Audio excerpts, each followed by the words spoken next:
Assalamualaikum warahmatullahi wabarakatuh.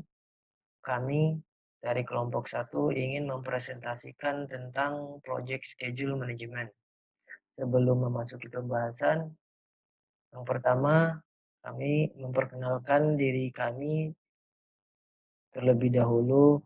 Yang pertama, Harifuddin, saya sendiri, Dian Bayu Nugroho, Fahrizal Cipto Rozaidi, Elvina Hestia Aryani, Nanda Sefriyadi Putra, Resto Irfandi. Network diagram. Network diagram adalah visualisasi proyek berdasarkan network planning. Network diagram berupa jaringan kerja yang berisi lintasan-lintasan kegiatan dan urutan-urutan peristiwa yang ada selama penyelenggara proyek. Aturan network diagram. Yang pertama, suatu proyek hanya memiliki satu simpul awal dan satu simpul akhir. Yang kedua, aktivitas disimbolkan diagram. Hubungan disimbolkan panah. Penyusunan diagram. 3. Penyusunan diagram dimulai dari kiri ke kanan. Selanjutnya akan dibahas oleh teman saya yaitu Dian Bayu Nugroho. Kepada Dian Bayu, dipersilakan. Saya akan menjelaskan tentang network diagram berdasarkan WBS yang sudah dibuat. WBS sendiri adalah metode yang digunakan untuk melakukan breakdown atau pemecahan tiap proses pekerjaan menjadi lebih detail. Bisa dilihat dari diagram di samping berdasarkan WBS yang sudah kita buat. Ini adalah proses outlet ekspedisi logistik. Yang pertama, pelanggan membawa paket yang akan dikirimkan. Kemudian, menanyakan varian servis dan total biaya pengiriman. Kemudian yang terakhir memberitahukan informasi varian servis dan total biaya pengiriman. Kemudian yang kedua, staff outlet. Staff outlet akan memberitahukan informasi varian servis dan total biaya pengiriman kepada pelanggan yang akan mengirimkan paket. Kemudian mengkonfirmasi informasi varian servis dan mencetak kwitansi rensi pengiriman paket. Setelah resi pengiriman paket dicetak, kemudian staf outlet akan memproses pengemasan paket dan menghubungi kurir untuk diambil oleh kurir. Kemudian kurir sendiri akan menerima paket yang sudah diproses dan dikemas oleh staf outlet untuk dibawa ke gudang drop. Kemudian setelah dikirim ke gudang, kurir akan menyortir paket sesuai wilayah tujuannya. Kemudian setelah disortir, paket tersebut akan dikirimkan ke alamat yang dituju. Setelah dikirim, si penerima menerima paket, kurir akan merubah status kwitansi resi paket tersebut menjadi telah diterima. Saya Resto Irfandi yang akan menjelaskan pada slide berikutnya, yaitu bagian network diagram berdasarkan WBS yang sudah kita buat. Di sini ada tabel yang berisi kolom activity, duration, dan predecessor. Saya jelaskan satu persatu. Pada poin pertama yaitu yang A, data koleksinya, durasinya 0. Itu adalah awalan. Kemudian yang berikutnya poin B, Service Express, durasinya adalah 1. Predecessornya adalah A. Poin C, Service Reguler, durasinya adalah 3. Predecessornya yaitu A. Di sini Service Express yaitu estimasi adalah 1 itu adalah 1 hari dan reguler adalah 3 hari. Ini dilaksanakan atau dipilih saat pelanggan akan mengirimkan paket. Kemudian yang poin D yaitu pick up, duration-nya adalah 1, predecessor-nya adalah B dan C, yaitu pick up dilaksanakan adalah 1 hari. Berikutnya adalah handling. Handling adalah untuk ditangani, duration-nya adalah 1, predecessor-nya D, dan packing duration-nya 1 hari juga, predecessor-nya sama juga D. Packing ini adalah untuk pengemasan, yaitu adapun barang yang berupa pecah belah atau yang berbahaya, jadi ada penanganan khususnya, ya seperti di packing kayu atau dikemas lagi dengan kardus atau bubble wrap. Yang berikutnya adalah handover. Handover ini adalah diserahkan kepada pihak selanjutnya. Itu dilaksanakan dalam 1 hari. Predecessor-nya adalah D. Kemudian delivery. Delivery ini setelah diserahkan akan pindah tangan pada kurir. Kurir dilaksanakan dalam 1 hari dan predecessor-nya adalah EFG. Yang selanjutnya ada delivered, yaitu setelah di handover diserahkan pada delivery atau pihak kurir. Selama 1 hari itu juga kurir langsung mengantarkan. Jadi durasinya delivered adalah 1 hari dan predecessor-nya adalah H. Kemudian yang berikutnya adalah diagram work breakdown structure. Nah, di sini seperti yang Bayu jelaskan sebelumnya masih sama, yaitu outlet ekspedisi logistik. Pada initiation sama seperti tabel yang sebelumnya, data collection adalah pelanggan menyerahkan barang atau paket berupa rincian data alamat lengkap yang dituju, serta patokan dan nomor handphone atau telepon yang dituju. Nah, selanjutnya adalah planning. Planning adalah pelanggan saat memilih servis, yaitu ada beberapa pilihan. Ini ada service express, yang seperti kolom tadi, duration-nya adalah 1 hari. Service reguler, duration-nya adalah 3 hari. Selanjutnya akan diteruskan ke pick up atau kurir dalam pengambilan barang yang akan dibawa ke gudang. Nah, berikutnya executing. Nah, di sini setelah planning, dia akan mengeksekuting seperti yang kolom sebelumnya tadi. Pada tabel yang tadi saya jelaskan, handling adalah ditangani, packing yaitu mengemas kembali yang barang yang berupa pecah belah atau berbahaya dengan kemasan packing kayu atau bubble wrap. Kemudian di handover. Setelah itu, setelah di handover kan diberikan kepada kurir, lalu berikutnya yaitu monitor dan kontrol pada kurir delivery. Pada kurir delivery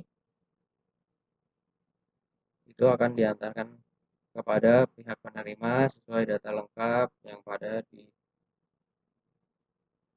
bagian pertama, yaitu di bagian data collection di bagian invitation yang berupa data lengkap, alamat, dan nomor HP. Setelah itu baru closing dan delivered.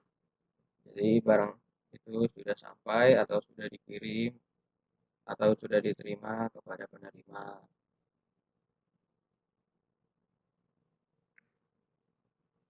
Kemudian pada slide berikutnya yaitu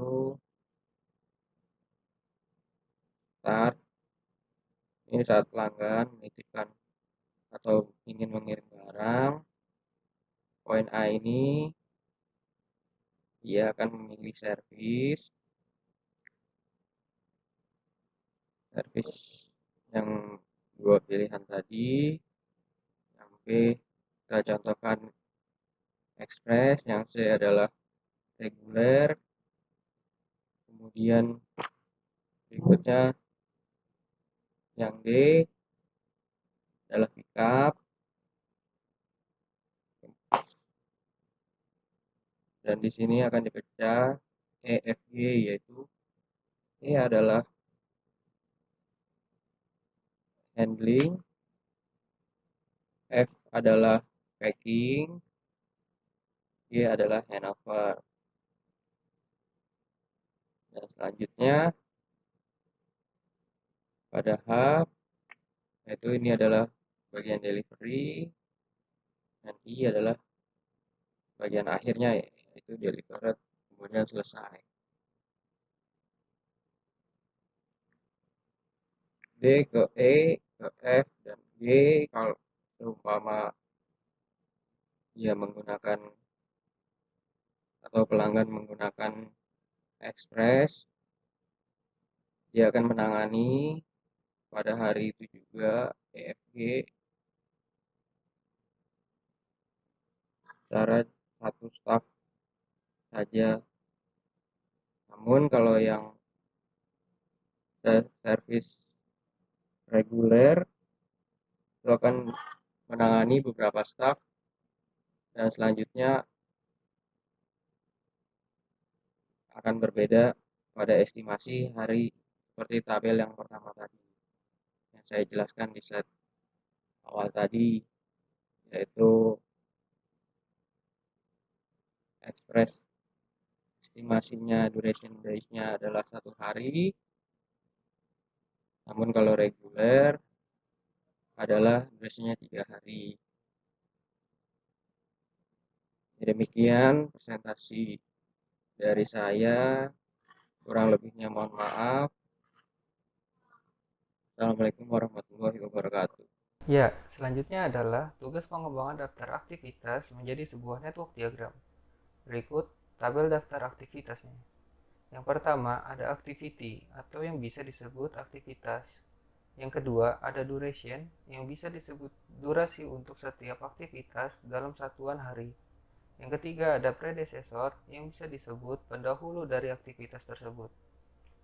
Pada tabel berikut, yang pertama ada aktivitas A. Feasibility Study dengan durasi 15 hari dan tanpa predecessor.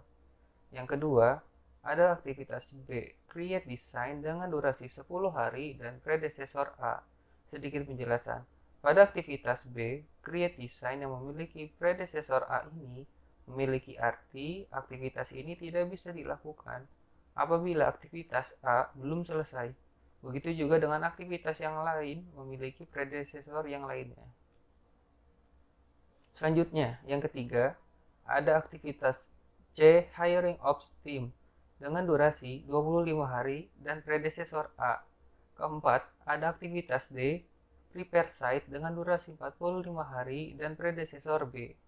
Yang kelima, ada aktivitas E. Order Equipment dengan durasi 30 hari dan predecessor B.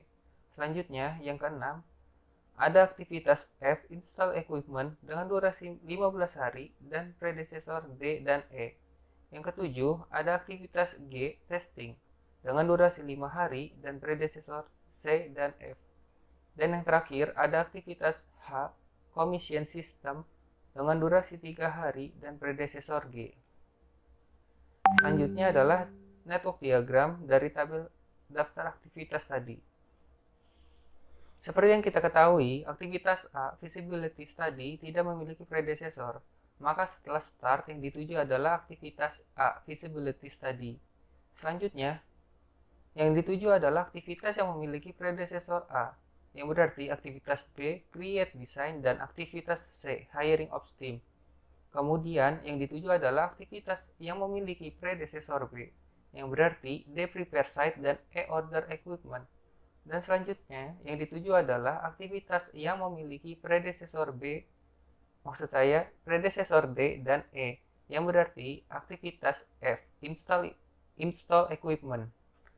Kemudian yang dituju adalah aktivitas yang memiliki predesesor C dan F, yang berarti aktivitas G, testing. Dan yang terakhir dituju adalah aktivitas yang memiliki predesesor G, yang berarti aktivitas H, commission system. Paths.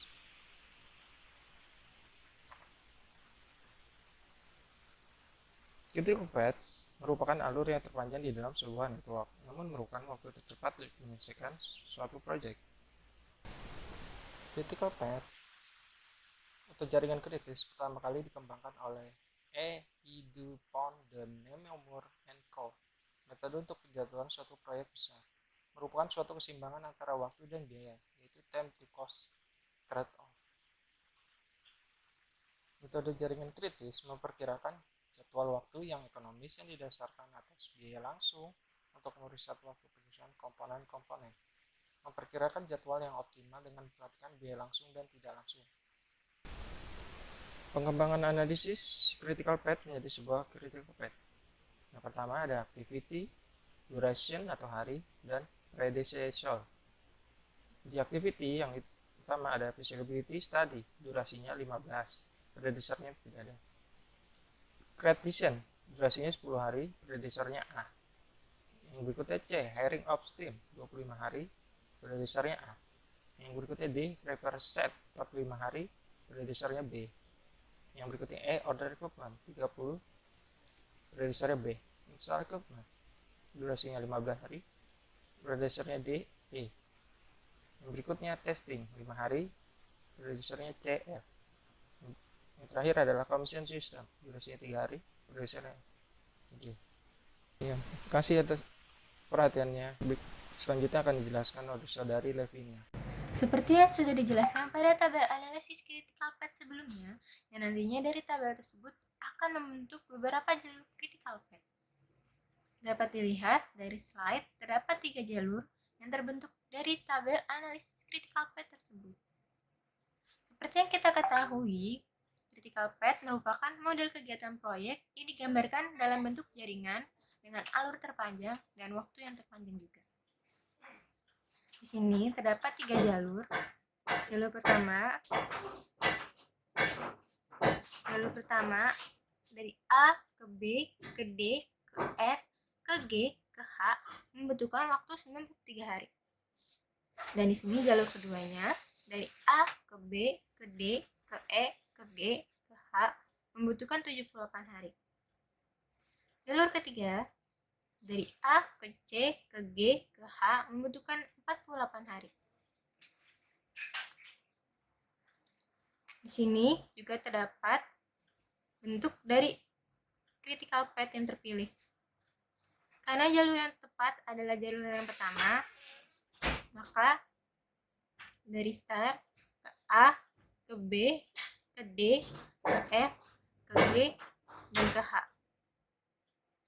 Itu merupakan jalur critical path. Jika ada pertanyaan mengenai presentasi kami, silakan tanyakan kepada kami. Sekian presentasi dari kami. Wassalamualaikum warahmatullahi wabarakatuh.